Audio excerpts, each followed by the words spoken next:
Good afternoon and welcome to the monthly webinar of the Western Center for Metropolitan Extension and Research for July. My name is Martha Aitken. I'm a Senior Associate for Metropolitan Extension with Washington State University, and I am pleased to be your host for this broadcast. The Western Center was established by the Western Extension Directors Association with funding from the extension programs of the University of Alaska Fairbanks, University of California, Colorado State University, University of Idaho, Oregon State University, and Washington State University, who hosts the center. Before we get started, if you haven't used GoToWebinar before, I'd like to go over a few useful features. The webinar will work best on your computer if you close other applications while you participate. On the menu bar, the blue screen button lets you toggle between a full screen and partial screen. If you want to view the webinar at full screen, you will want to toggle back to enter a question in the question pod. The orange arrow opens and hides your control panel. You may enter your questions into the question pod at any time. However, we will wait until the end of the program to ask those questions of our presenter. Our webinar today is being recorded for later viewing, including all questions posted in the question pod.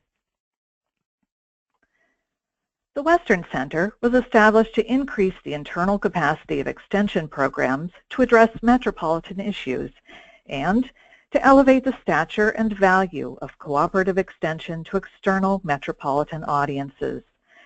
The overarching goal of the Western Center is to help extension better align programs with the needs, issues, and interests of their metropolitan constituency. The center believes that to be successful, extension professionals need essential skills to thrive in today's diverse and complex metropolitan communities, such as the ability to work across generations and the skills to work within multi-stakeholder collaborations. To reach this goal, the center provides professional development opportunities through staff exchanges, webinars, and workshops. The center has a two-pronged research agenda to conduct research on effective metropolitan organizational and staffing models and best practices in programming, delivery, and evaluation, and to explore emerging metropolitan issues so that land-grant universities can help communities make informed decisions and develop sound and equitable policies. And now it gives me great pleasure to introduce today's presentation, Competency in the City with Julie Fox. Julie is an associate professor with the Ohio State University College of Food, Agriculture, and Environmental Sciences. Julie serves as the OSU Extension in the City Program Leader, Central Region Extension Director, and Associate Chair for the Department of Extension. Working with OSU since 1998, she holds a PhD in Human and Community Resource Development and an MBA in Global Management. Julie, thanks for being here today. It's great to have you. Welcome to the webinar. Thank you for that nice introduction, and thank you for all of the attendees who are participating today. My topic is on competency in the city, and for me in my role, I work as the Associate Chair in the Department of Extension at OSU. I have a dual role. So half of my job is a strategic leader for OSU Extension in the city. That's how we refer to our urban extension. So in that role, I'm thinking, what type of position could I hire to fill this need, and how do I structure, the talent that is working in the city? And the other half of my job is a regional director in the central region of Ohio. And so in that role, I'm thinking like an administrator. So operationally, I'm thinking, what does that mean, and how can I work with our human resource department to make things happen? So I hope that those dual perspectives are clear in the presentation today and meet some of the needs that you had as you registered for the program. The topic of personnel with urban extension has come about as part of the National Framework for Urban Extension. The National Urban Extension Leaders put that together, a NUL, and there are actually 4 different priorities or actions that we're looking at.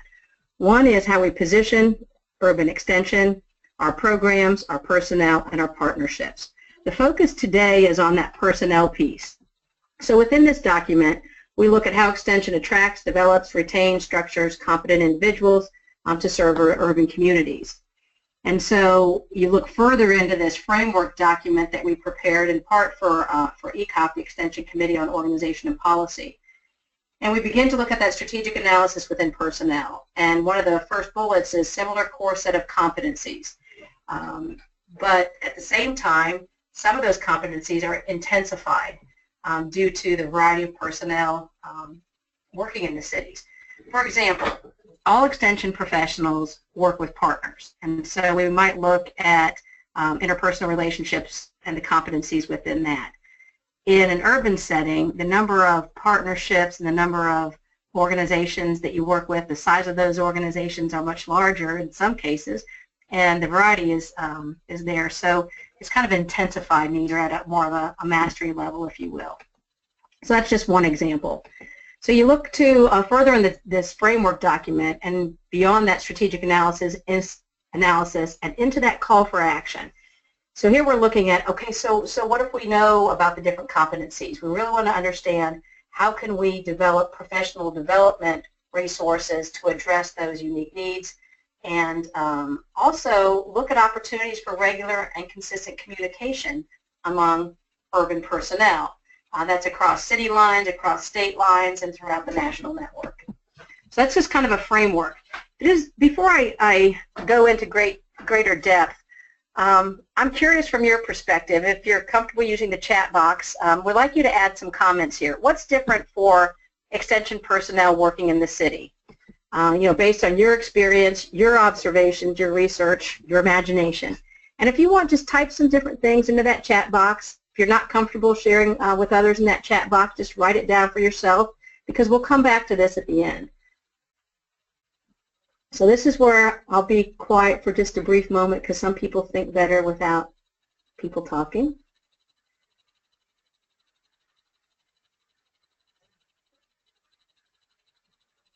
Well, I know you can't to voice your opinions here, but if anybody wants to add anything in the chat box, we're really looking at what's different about working in the cities.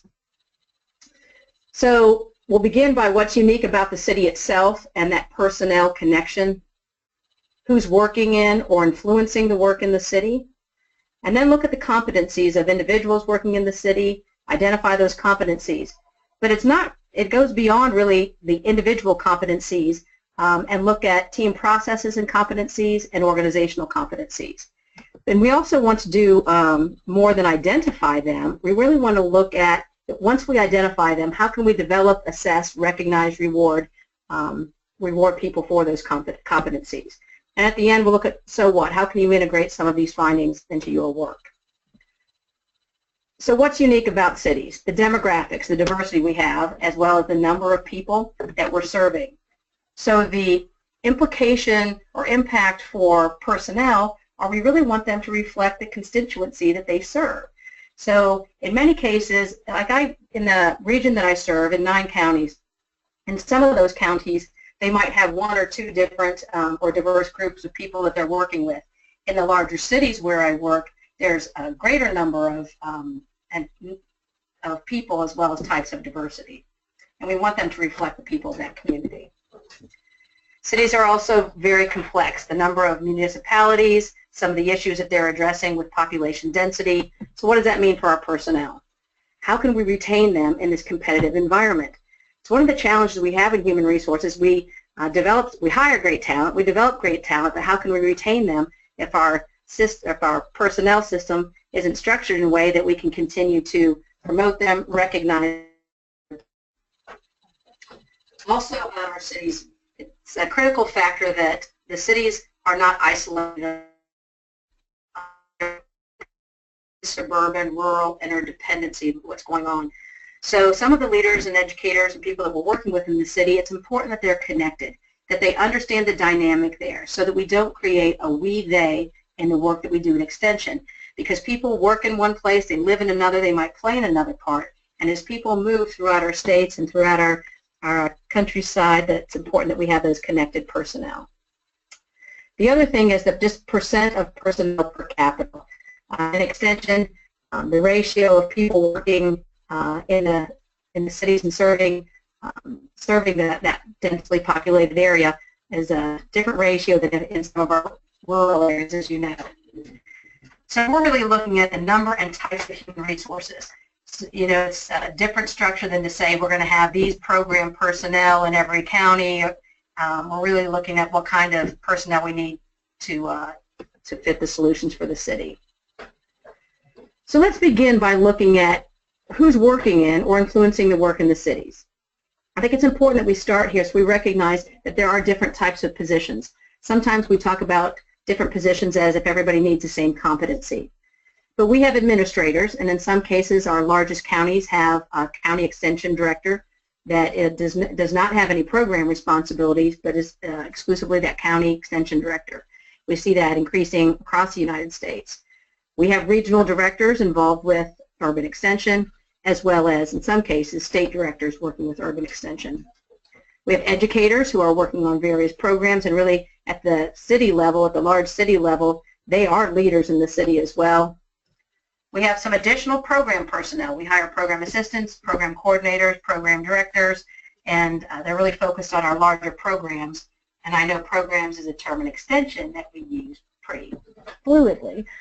So we also, in urban extension, try to distinguish the difference between program and project personnel. Project personnel may come in as full-time, part-time, term, temporary, or even virtually to solve project needs. So that it hasn't yet become a large program, if you will. There are lots of projects in neighborhoods throughout our cities. So in those cases, we bring in field and faculty specialists. We are working with engaged scholars.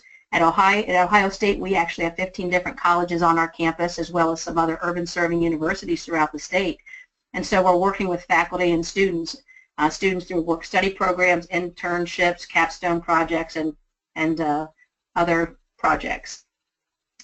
We also engage people in our support units. It's important for them to understand what we're doing in urban extension and what role that they can help us play.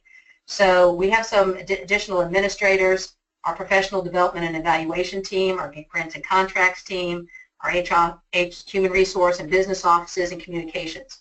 So we want them to have a baseline understanding of what we're doing in extension and really look at, okay, competency-wise, what kind of competency do we need someone in HR to have to help us better attract and develop staff.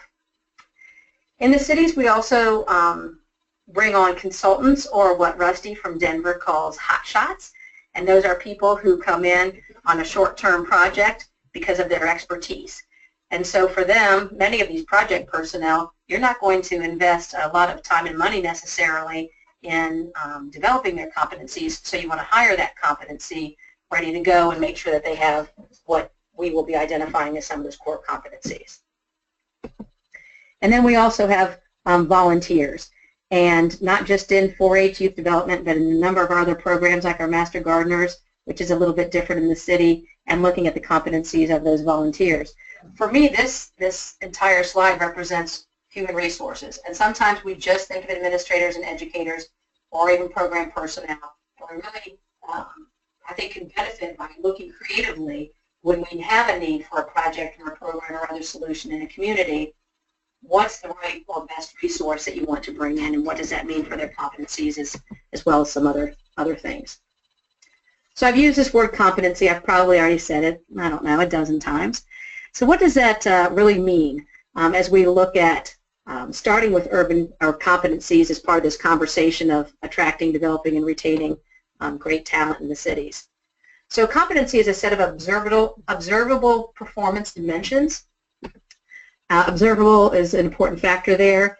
When you look at the individual competencies, that knowledge, skills, attitudes, behaviors, or other, that's one definition. And as I mentioned earlier, you can also use the term competency within team processes and organizational capabilities. And I'll talk to that a little bit more toward the end of the presentation so you can better understand what I'm referring to there. Another term that you'll hear me use today is competency model, and that's really that collective set of competencies that are required for effective performance. And I'll show you an example model of what we use here in Ohio. Then we'll look at urban extension competency focus areas. So I use the term focus areas. One of the books I'm going to introduce you to is called FYI, or For Your Improvement. And if you are familiar with that book, you know it's about 3 or 4 inches thick and can not only hold a door open, but could probably stop a car, keep a car in place. It's that thick. And it focuses on competencies. And when they were looking at competencies in the global arena, they looked at, okay, you have these, they actually have 67 competencies that you could pull from. But in working globally, what does that mean? And they call those focus areas. So this book is in, FYI is in its 6th edition. They've been doing this work a very long time and have a lot of research behind it. So I like that approach that they took to say, yes, we have, everybody shares these same competencies like we do in extension. But what does it mean to work in an urban community, and what are those focus areas? So that's the terminology that I'll be using today. So as a foundation, a couple of authors that I really like from the individual competency approach is McClellan, because he's also been involved in identifying entrepreneurial characteristics. And then for Holland and Hamel, they talk about organizational competencies, and they also have an entrepreneurial base. And that's really the core of much of the work that I've done. So it's fun to see them involved in this. But we really, in Extension, wanted to start with a foundation that let's look outside of Extension. And when it comes to competencies, what's happening in the world of human resources, in management, in leadership and organizational development, in team performance, in the nonprofit world. That's the FYI book that I mentioned to you. Other organizations, such as this organization that promotes 8 great competencies, and then also in the public service area and government. So we want to look broadly and see what are we talking about when we talk about competencies. What can we learn from that foundation to bring to Extension? And this is not a new conversation. Developing a competency model for 21st Century Extension organization is a title of one of my colleagues' dissertations. But some of this work goes clear back to 1966. The staff competence was in the Journal of Extension. Some people look at competency and what it means for curriculum development. Here's a more recent study out of North Carolina. And it's interesting to see, here in even 1997, a competency, a new language for our work when we've been using it for a while. It means a little bit different things to different people, but it's been studied throughout Extension for a while too. So we wanted to learn from that broad-based foundation as well as what's happening with Extension. So one of the other places we looked is the skills and attributes of 21st century Extension professional. And this is work from Hibbert and a few others. And what they did is they looked at job postings. And they looked at, okay, these are the competencies of Extension professionals based on job postings. And then they asked directors and administrators through survey research, which ones are most important to you? And in the job postings, what was reality? There's a really good webinar on this if you want to go to eExtension and find out more about that. It was another approach to better understand what it takes to work in Extension in the 21st century. We also look to our different state models. Most of us probably have a state resource that has talked about competencies integrated into the human resource system. Here's an example from Florida, and Amy Harder from Florida has a recording on the on YouTube that talks about the model they have in Florida. So what I like about this is, one, she's done her PhD dissertation work on competencies. She understands it at a very high level. And so in Florida, they look at individual competencies based on if you're a county extension director, that's the CED there, or if you're faculty and staff. And so they not only look at the levels, but also the importance of what those competencies are. So it's a neat model, a good resource if you want to look at that. Right now, it's not unique to urban extension, but it's an example of a nice framework that we want to work within as we look at those urban focus areas. In some of the things that we uncovered, some of the work is just done on single competencies. So here are a couple examples on cultural competence, the Navigating Differences resource, the facilitation competence that is done, or article from Journal of Extension. So while we look at broad-based state systems, sometimes there's also competency-specific resources out there. And also there are program-specific resources.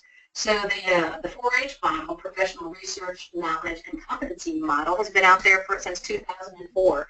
And if you look at family and consumer sciences and the work that we do, think it was at their last annual conference that a group from Tennessee released their competency work, and they had content-specific, pages of content-specific competencies they had, but they also shared something similar with the other program areas, and that's the interpersonal skills. And here are just a few, relationship building and personal interaction skills, collaboration and partnerships, diversity and multiculturalism.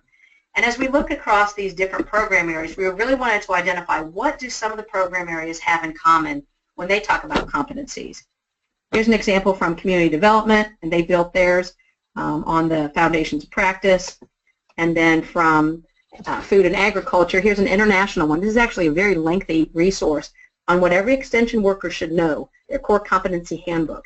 And this even brings in that international perspective for those who are working in that arena.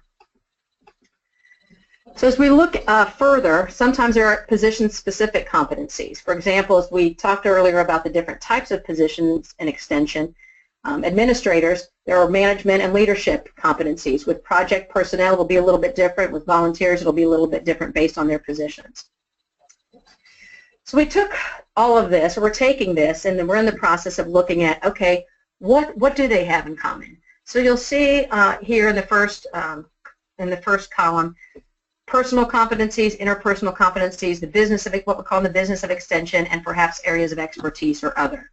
So if you look at Graham Cochran's work in his dissertation and the model that we're using here in Ohio, you can see some of the competencies under personal: continuous learning, flexibility and change, professionalism, self-direction. Interpersonal skills, you can see some of those laid out there. The business of extension. But if we go beyond his and we look at the Hibbert and his team's work on the 21st century extension professional, you can see some of the things that are similar, and then they introduce this concept of entrepreneurial spirit. If you look at some of the resources on program-specific competencies, again, you'll see some things in common. And then this last study here is one that was done specifically on urban extension professionals. It was done in 1985, but it's something to build upon, and you can still see that across this table that there are some consistencies. So that's where we're kind of starting as a starting base to begin to layer into this. So moving forward, we've got about a 6-step process. And when I say we, the National Urban Extension Leaders has a professional development committee. I've also networked with some other people to see how we can also all bring some of this together to benefit our individual state needs as well as our national network. So next steps moving forward is one, a literature review to build on that urban extension work that was done in '85, and currently through funding from the Western States Research and Extension Center that's hosting this webinar, they invested in a person to they invested in somebody to gather the literature related to cooperative extension and university extension with the words urban or metro in it. So that file is available. So we want to take that file that pulled upon a number of different search indexes, and we want to add to it. We're not really add to it, we want to pull from it rather. So anything related to personnel, professional development, competencies, or maybe some of the terms related to competencies. So we have that EndNote file, so we'll be doing that and looking at it from a urban personnel lens. So that's number one. And the other thing that we're looking at doing is looking at existing position descriptions related to urban extension professionals, those urban county extension directors, urban program educators, for example. There are a number of new people have been added for urban agriculture and extension. Look at those position descriptions from these different types of personnel, similar to what Hibbert and his team did, and see what we can learn from that. And then the National Urban Extension Leaders Professional Development Committee, we actually met earlier today, and there's interest from our committee on doing some survey research that's integrated with other research efforts of other Newell action teams.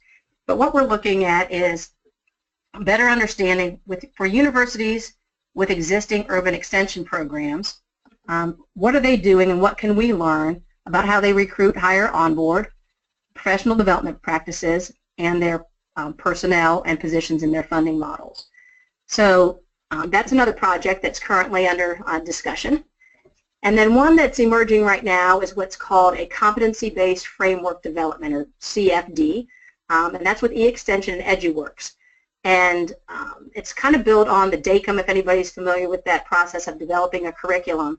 And the next steps with that are really looking at how we can tap into the knowledge of practitioners.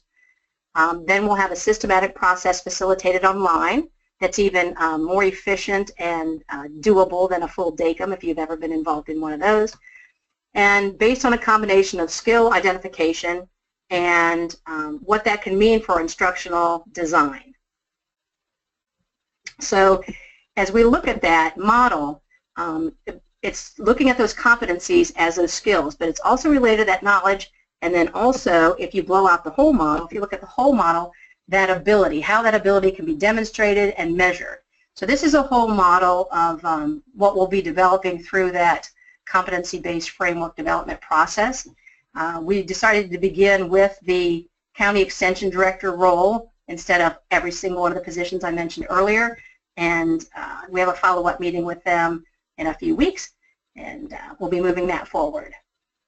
So we've talked about the literature review, looking at practice by the existing position descriptions, the survey research, the competency development or framework development, and then based on what we find through those types of processes, then do some key informant interviews to really see, kind of validate the exploration that we've done or the inquiry that we've done. But ultimately what we want to do is develop some resources to integrate into some existing human resource practices, so that administrators are better equipped, HR professionals are better equipped, and we're better equipped to work with our HR professionals. The professional development leaders have this competencies identified, and county extension directors and educators also have it. One of the other opportunities, as you look at the literature of urban extension or of extension competencies, is our current academic programs in extension education really focus on those core competencies that fit for all extension professionals. So imagine, as we increase the number of people working in our cities, that some of those coming through our traditional academic programs in extension education could also benefit from really understanding those urban focus areas. So that's kind of the 6 steps that we're looking at for additional inquiry to inform a competency model. This is the model that we're using here in Ohio that begins with recruitment and selection. And that model is that kind of a holistic view, so that we recognize the value of how competencies flow out through this entire model. So let me show you kind of step by step what this looks like from an urban focus area perspective. So first, clarify the type of human resource that we need. So is it going to be a part-time project personnel? Can I bring in this type of person or this type of resource? Clarifying that first so you know what type of position, that position description that you want to recruit. Then looking at different recruitment strategies and what's unique about the type of talent and the type of competency that you're either trying to hire or what you're willing to develop. So you know that kind of up front, that if it's just project-based, perhaps you might say, I want to hire for that, I don't have time to develop that.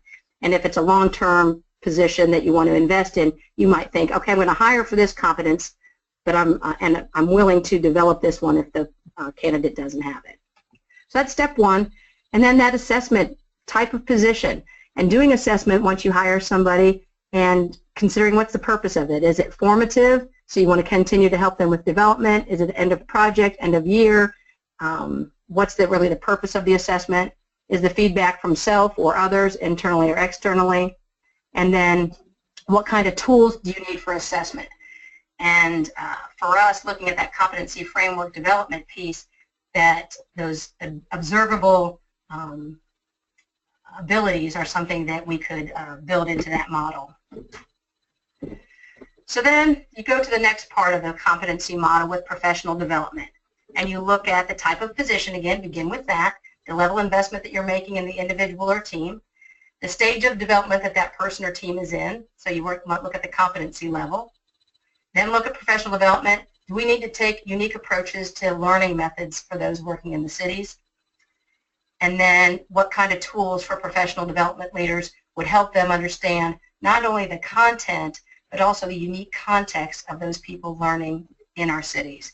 So imagine if you start with a type of position like a volunteer or a group of volunteers, and then you look at their entry level, or maybe they've been involved in other projects and they've been volunteers in another role, and now they're working with you in extension. So then you think, okay, what kind of learning method works best for them? Should it be on-site? Should it be a combination of online and on-ground? What kind of method really works for that particular individual or group?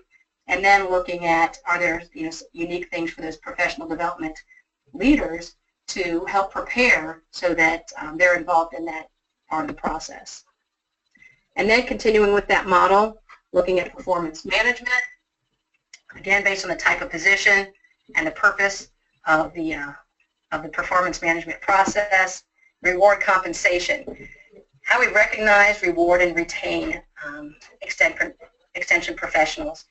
If you remember back at the beginning when we look at the complexity and diversity and what makes a city unique, it can be a challenge to retain people in our cities because it's so competitive. There are a number of nonprofits and other agencies that like hiring the great talent. And so I look at our existing extension system in Ohio, and I see that we provide all kinds of awards based on programs and teams that are more traditional. Not necessarily a county extension director that doesn't have any programming responsibilities. So what kind of recognition can I add to our model so that they actually have some avenues for recognition?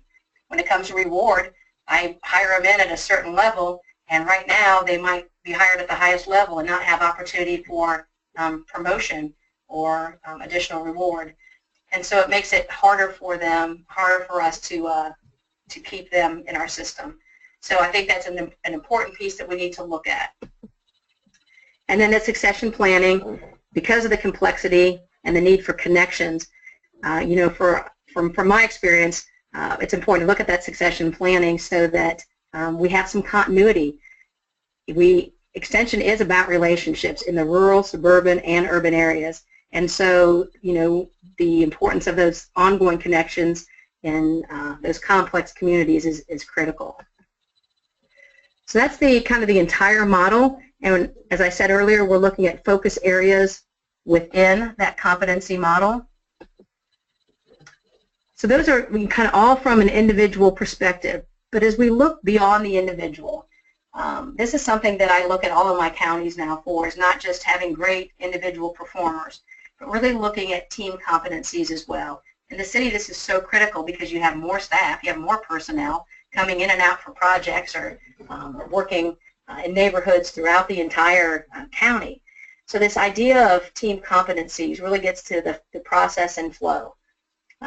In our cities, we have tremendous opportunity, more than we can address most of the time. And so what kind of processes do we have in place for opportunity identification as well as evaluation? How do you pick one priority over another? And then looking within that, what does an opportunity mean for us?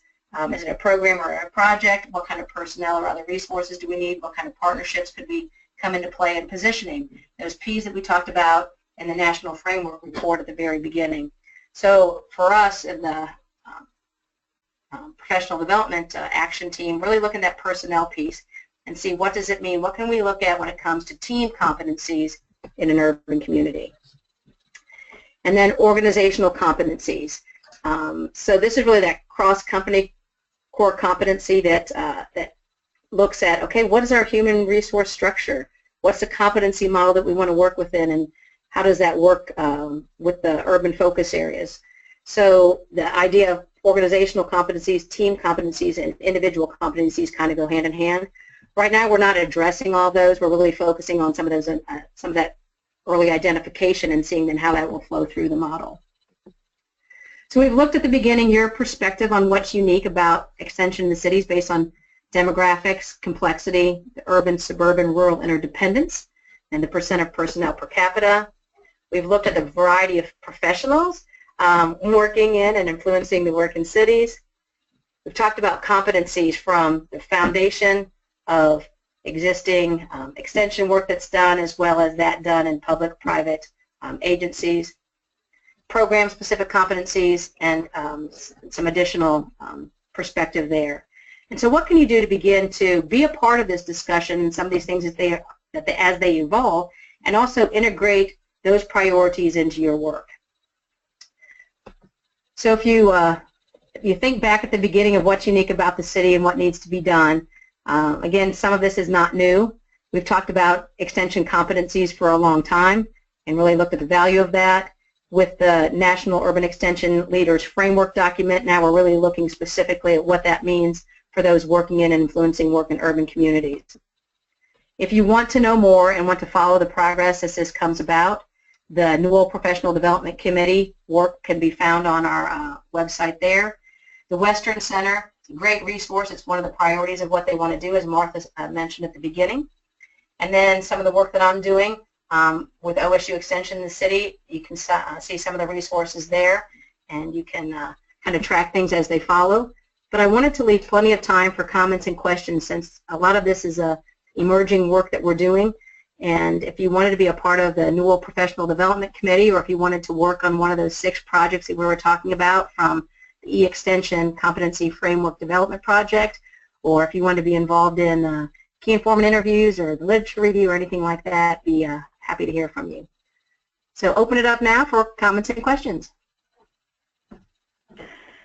Thanks, Julie. Just want you to do type your questions into the question pod. And while people are doing that, I want to let you know that we did get some comments when you initially asked for them about some of the competencies that extension professionals need. We had cultural competency, gaining volunteer commitment, working with multiracial communities, working with local officials, number of partnerships and developing relationships with agencies, multiple language skills, having to work harder in the cities to get a seat at the table. So that's some good stuff. You're right. We always talk about having a seat at the table or being at the table.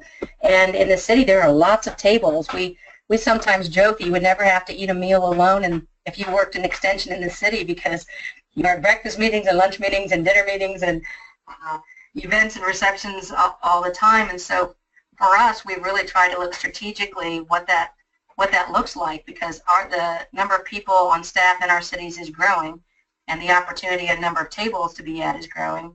And in some cases, we have multiple people on our extension team involved with another organization, so it's just that coordination.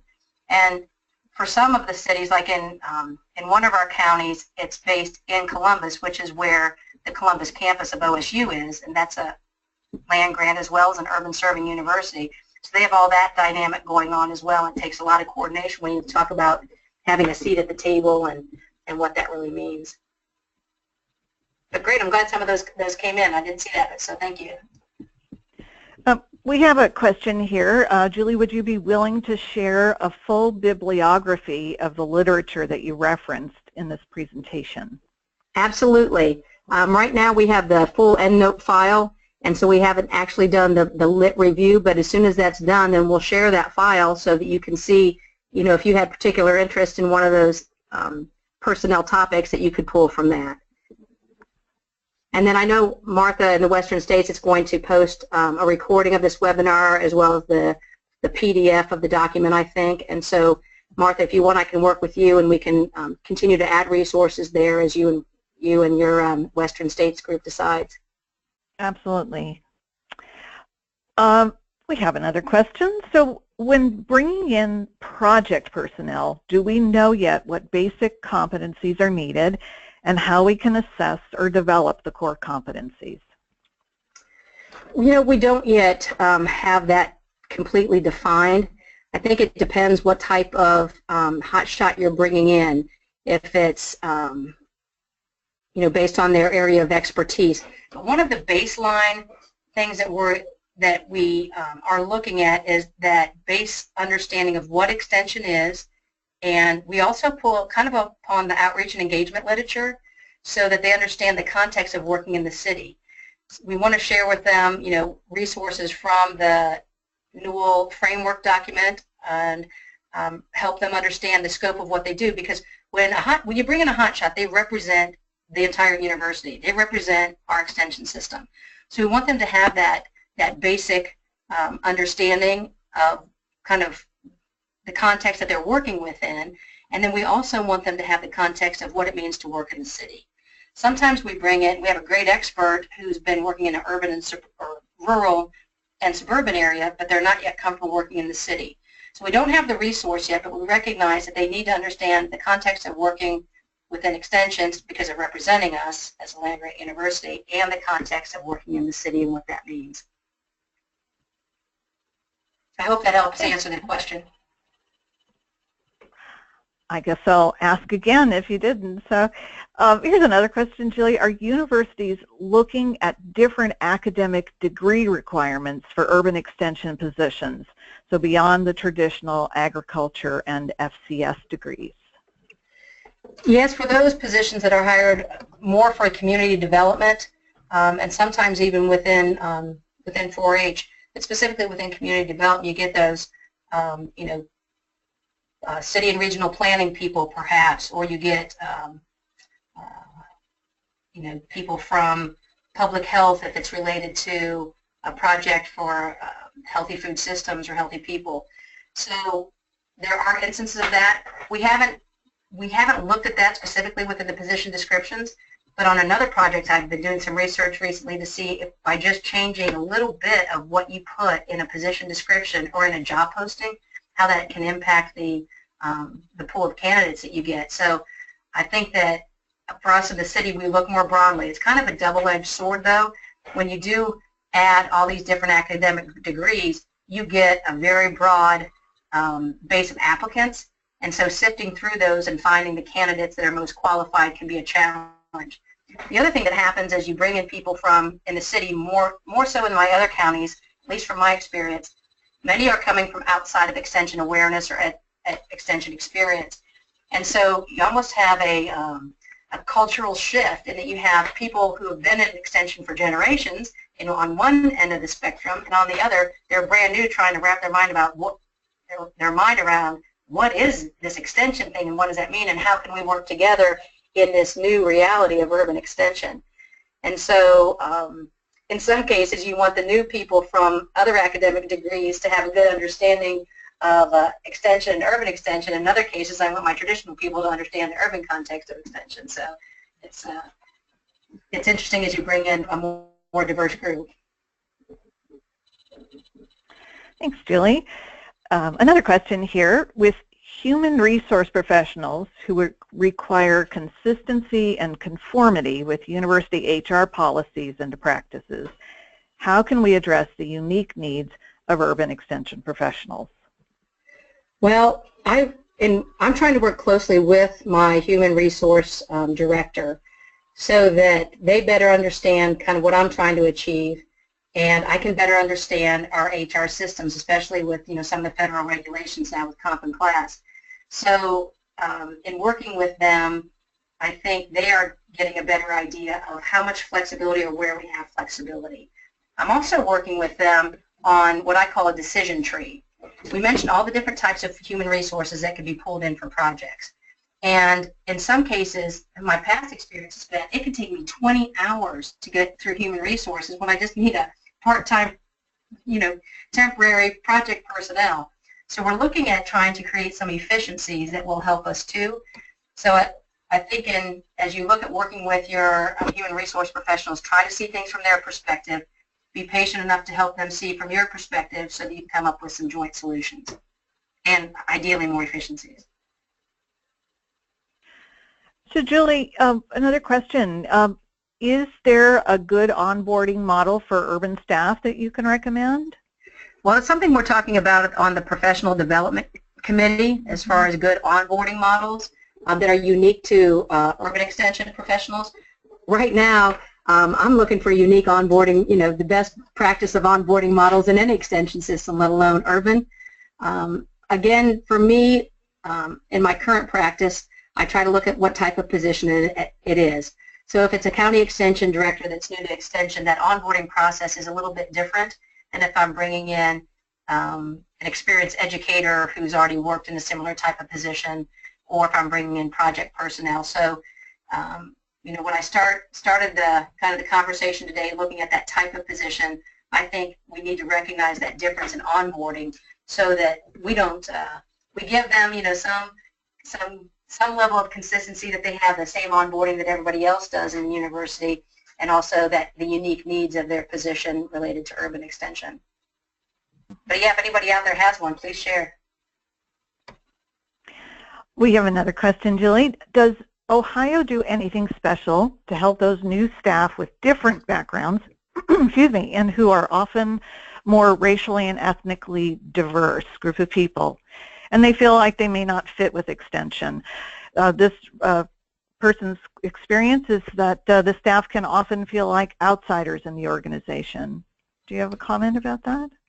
Well, I wonder if the question came from somebody from Ohio. I'm just standing here smiling because I don't think so. I don't think so. Well, then I have a comrade out there with a similar challenge. So in Ohio, we haven't currently done that. In our college, we have a diversity director who used to be specifically for extension, and now they're our college-wide. And we are based at the College of Food, Agriculture, and Environmental Sciences. At the university, we also have a diversity office, of course, and then across all of our 15 colleges, we have diversity people. I chose to, I'm on the University Senate, and I chose to sit on the Senate Committee on Diversity so I could better understand that entire scope. So, so whether it's just a, whatever type of resource that it is, for me, it's not just for the person that I'm bringing in, but it's for the people that they're working around, they're working with. And so for me, it's part of, I've talked about trying to integrate into existing systems and practices. So for me, we're looking at in Ohio having that be part of our overall professional development for everyone, and recognizing that it's not just inclusion that we're talking about. It's not just navigating differences that we're talking about. But within that, within kind of that traditional viewpoint, really from our experience, we're recognizing that for us, sometimes that cultural difference is I've been with extension or I haven't been with extension. And so we're in the process of that. I can't say we have any best practices yet, but at least we're better aware, and we're trying to integrate it in a way that people will have open minds for. And one of the frustrations I have sometimes is we'll bring in what I call a one-off type of solution for something. And so I think I see the value of trying to integrate it into an ongoing type of thing so that we don't end up saying, oh, we're having this diversity session for this particular group, and we're going to have this over here, and then we're going to have this over there, and then you haven't even been coordinated. So in Ohio, we're moving toward a kind of more cohesive professional development and integrating it into that. I talked at the beginning about urban, suburban, and rural interdependencies, and I think that's an important part of the conversation. In Ohio, we have, I think, 14 or 15 different metropolitan statistical areas. And so we have people, going in and out of metro areas all the time. And when it comes to this idea of inclusion, I see value in it from an organizational perspective, not just for those working in the urban setting. Here's another question, Julie. How do you help existing staff, for example, in agriculture, to see where they may have professional development needs in order to be more effective in working with urban agriculture? So working with existing staff to help them better identify those professional development needs.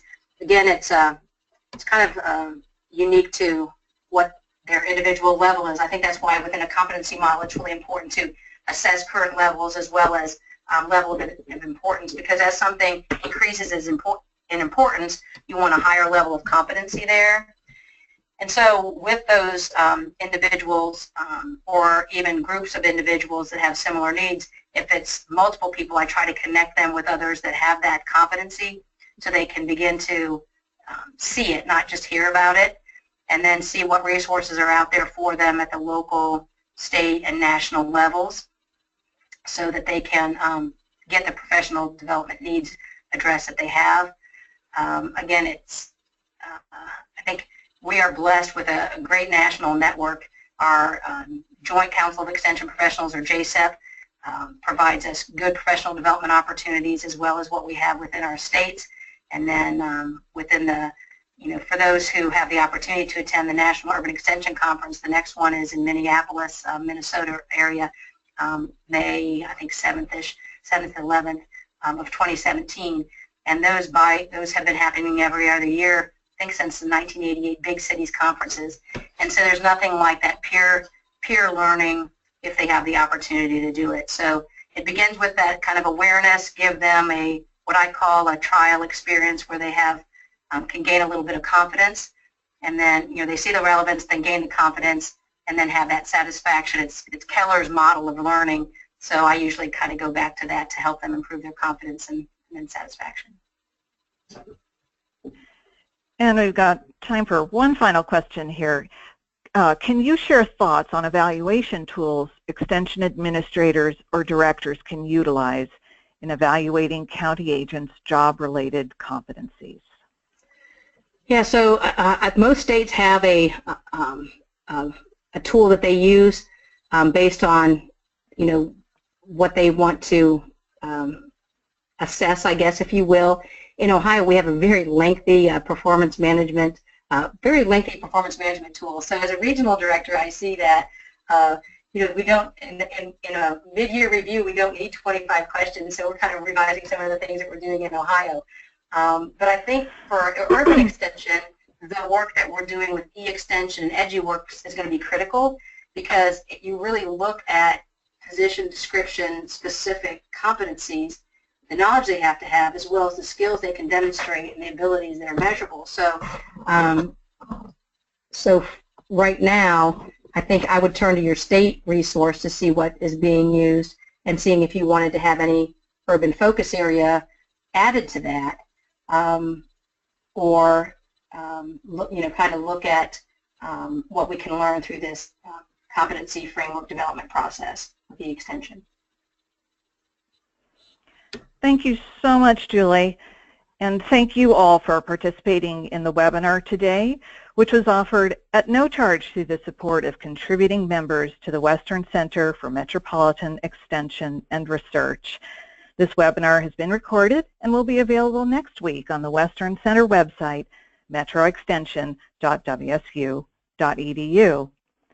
So please join us again September 29th when Julie Fox will once again be our presenter, and this time with leadership in the city, exploring the skills that leaders need to link the extension mission to our metropolitan communities.